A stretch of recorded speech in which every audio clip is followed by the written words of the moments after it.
Peter, What about you with Halloween? I'm a big Halloween guy. Love candy. Reese's peanut butter cups, my favorites. Followed closely behind by peanut M&Ms. Yeah, we'll have a good Halloween at the house. I won't be there, but we had a great Halloween party for our coaches and our coaches' wives yesterday, and all the kids. So that was fun. And now we're ready to get going here and onto what should be a fantastic football game. Really looking forward to Saturday night, the environment, and what it should look and feel like for a big time college football game against a really, really good team.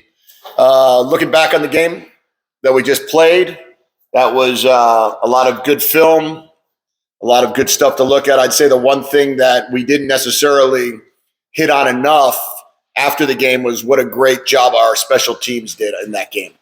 If you look at the 2 punt returns, those were critical to the success of the team.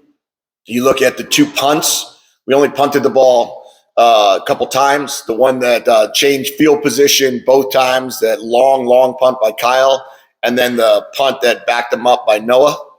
Both of those were huge plays. The onside kick that we were able to knock out of bounds by Jacob was a big-time play in a very tight game.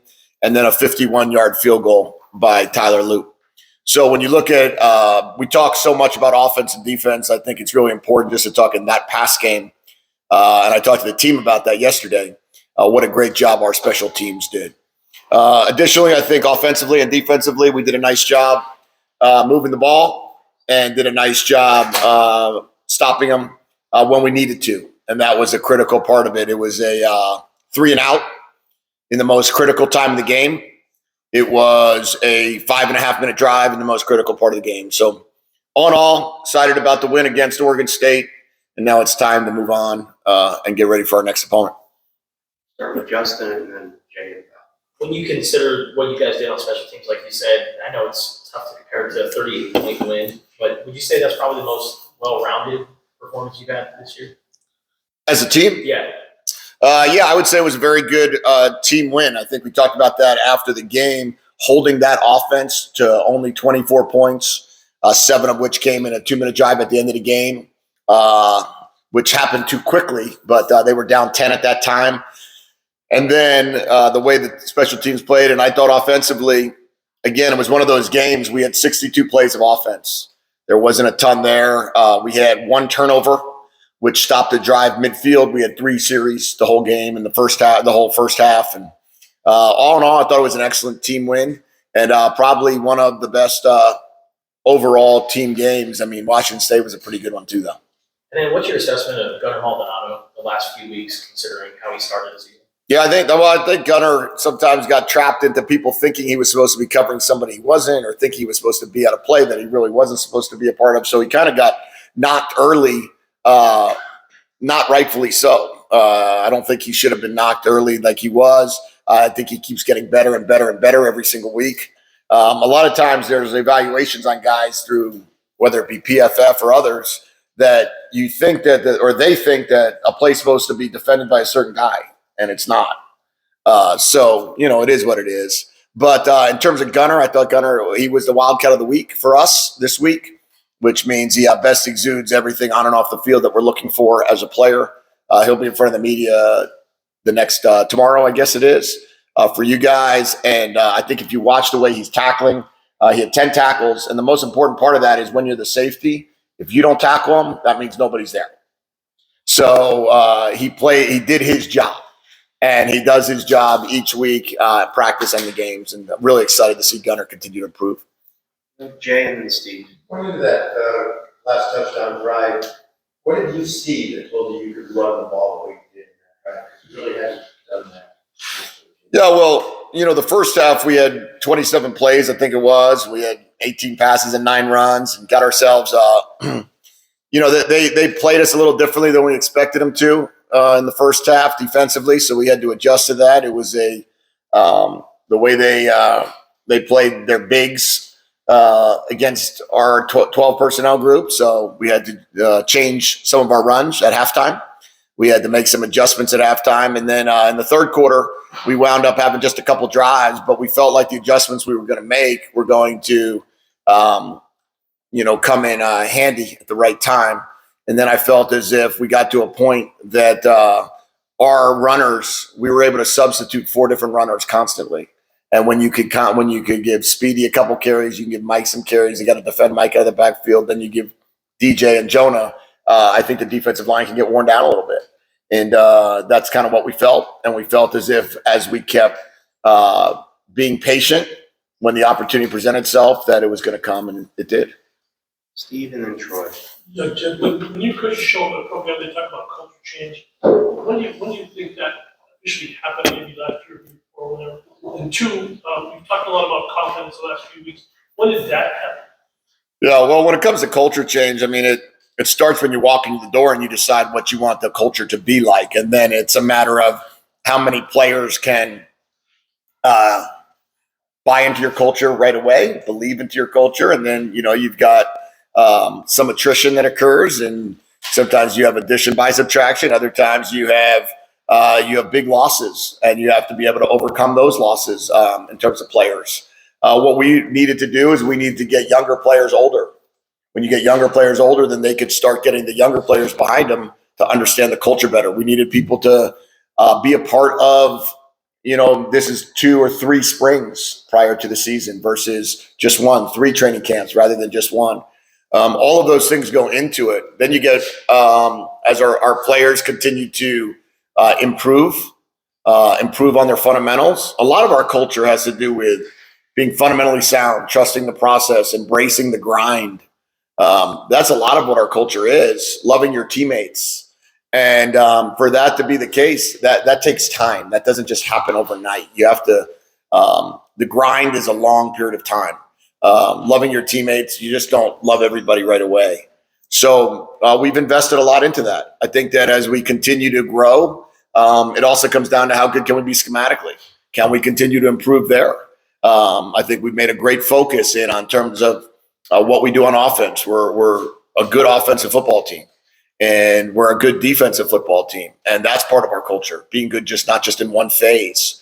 So I would say that's really started to happen this year, where we believe that we're a full team rather than just a stats team, where you're just trying to be good in statistics or good in a certain area. You've got to be a good team to be able to overall win. And then I would just, as we continue to grow, I think we'll get better and better and better. And more players will then tell the younger players, this is how we do things. This is how we act. This is how we talk. This is how we practice. And we got to continue that consistent message. Confidence. You get confidence by numerous things. You get confidence by being successful doing things. There was early on, we had to, believe without necessarily have great confidence, right? We had to actually we had to have confidence without evidence is what we told our team a year ago. Now I believe that they see the evidence. They see that we've won 2 out of the last 3 last year. We've won, 5 out of 8 this year. So we're sitting here at 7-4 in the last 11 games. And when you start seeing those fruits of your labor, that's how they get confidence. Troy and then Michael. It was announced today that Vita won Pac-12 Freshman of the Week. Just talk about what he's meant to this team and what that means for him to win it the 3rd straight time. Well, 3rd time for him, sorry. Yeah, the last 3 starts that he's had, he's won it, which is a pretty cool stat in itself. He's continued to go out there and impress. You look at his numbers. I was just looking at him. He's played 19 quarters of football. He's 76% as a passer. He's thrown 11 touchdowns, 3 interceptions, and those are really good numbers. And I think he's being rewarded for that. You look at, as I've said, you look at the 2 quarterbacks combined. They're sitting there at 20 touchdown passes, 73% completion, 8 interceptions, and over 100 and Jaden's run for 163 yards, and so 225 yards rushing. So I think both of them have done great this season. Noah certainly has gotten the accolades the last 3 weeks, and that's fantastic for Noah, rightfully so. He deserves it. He's completed over 70% of his passes in each game, and I expect him to continue to get better. Michael and then Justin. Two questions for you. The first one regarding the sequence at the end of the game. I think you took over with 134 left. They had one timeout. You ran plays. Mhm. Do you have a chart or something that shows you exactly like how much time is left, timeouts, whether you need to run plays versus Yes. taking needs? Yeah. So at a minute 30 with one timeout, you have to run 3 runs. And then there's a chart that kind of tells you as the numbers go, what you can do and how much time you can take. In that case, we wound up having, we ran the ball the 3 times. And then if they measured, they set the clock to 25 seconds. If they didn't measure and they just gave us the first down, the game would have been over. But when they set it to 25 seconds, there was 27 seconds on the game clock, 25 seconds on the play clock. So there was going to be a chance that we were going to have to, with 2 seconds left, it would have been 4th down if they didn't give us that first down where, you could just throw it up in the sky or something like that. But there's a chart that tells us all that. I think Jonah struggled in pass pro a little bit this past week. What can he learn from watching that tape, especially with some really, really good pass rushers coming in? Yeah, there was a couple plays that I think he'd like to have back for sure. There was a chance that we had Jacob Cowing down the middle of the field. We got beat on a sack quickly. We need to improve there. A lot of it has to do with down and distance situations. Where sometimes you have to be aware as a lineman on, are you pass setting like it's 1st and 10, or are you pass setting like it's 2nd and 10 or 2nd and 15? A lot of times on 1st and 10, you're going to run set or short set, so to speak, where it seemed like that's what Jonah did in that play and wound up getting beat on a quick inside move. Where if he really was processing that it was 2nd and long, he would not have set like that. I would say that other times you got to understand where your help is coming from. Most of our protections are slide protections, where your help is either coming from the guard to his left or the tackle to a tight end to his right. And, you learn from experience. And he was a guard all of last year. He's been a tackle most of this year, but we've also had him go in at guard. And with reps will come more opportunities for him to really have a better understanding there. Justin and then Damian. What is it about Malachi Riley and Kevin Green that's allowed them to get bigger roles in the offense? The way they practice. If you practice well and you practice hard, you're going to keep finding more opportunities. Those guys are practiced really, really well and really, really hard. And if you do that, you should get rewarded for that. And when Jacob Cowing had to get evaluated on a tackle, they took him out, looked at him real quick. While they were looking at him, we put Kevin Green in, and KG made some great plays. One that we're all talking about is a 30-yard play on a choice route. But KG can do all those things. Every chance he's had to go in, he's done a nice job. And then Malachi had a chance for a big play down the field, 40-something yard gain. We were backed up on the -6. And the way he opens up his stride, the way he runs, he's going to be our special player for us here in the not-too-distant future. Damian and then David. So Jed, what is it like selling a program, selling that confidence without evidence? It's not easy, but it's one in which that we worked. We believed 100% in what this program was going to become. We believed in the Tucson community. We believed in the University of Arizona as a coaching staff, and we believed and we saw a vision of what we wanted it to look like. And we spent all of our time selling our vision. And when you sell your vision and you talk through what you want it to look like and what you believe it looking like, we're just getting started. And I know it feels like we've been around for a while, but not really. We're not even, we're barely into 2.5 years. And I think that if we can continue to improve and get better, it's not going to be as hard to sell. David, and then last question of Ryan. Jed, 2 questions. In terms of the field goal, you took the 51-yard away. We've seen you go for it in that situation there. Why was that the right time to maybe give him a chance to take that at line? Yeah, I asked him how he was feeling pregame. He felt like the ball was coming off his foot really, really well. The air was great. Felt like we had a nice, we're in our home stadium. We have a good little altitude situation, so the ball flies off his foot. And I just felt like in that situation, when he was as confident as he was, I was more confident in his foot than I was in the 4th and 6th call at that time. And obviously, Noah took 4 sacks in the game that one of the third quarter was a little bit helter-skelter, but how did you evaluate the sack? Yeah, we don't like 4 sacks. 4 sacks is too many. Talk to Noah about that. Certainly the grounding was unnecessary. You know, we didn't need to take that. We just throw the ball away there. 2 of the sacks, I'm not sure there was a way to get out of those in the hard play actions where they kind of beat us one pretty quickly, and the other one when he stepped up in the pocket, they looped back around.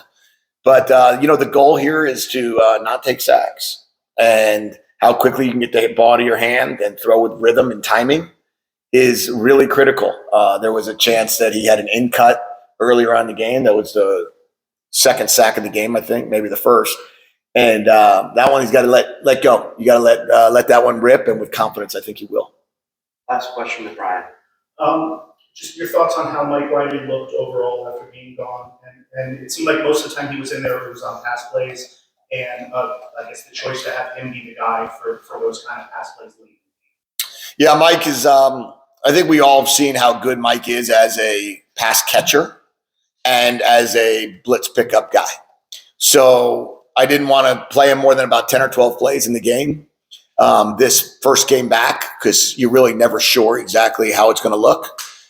So we kind of had a plan for him. This week I feel much more confident after watching him tiptoe down the sideline and, turn the Jets on a 40-yard completion. Saw him get tackled a couple times around his ankles. Looked like he popped right back up. So we had a plan initially on what we wanted that first game to look like, and now I feel very confident that he can go back to really being able to tote the rock and do all the things needed.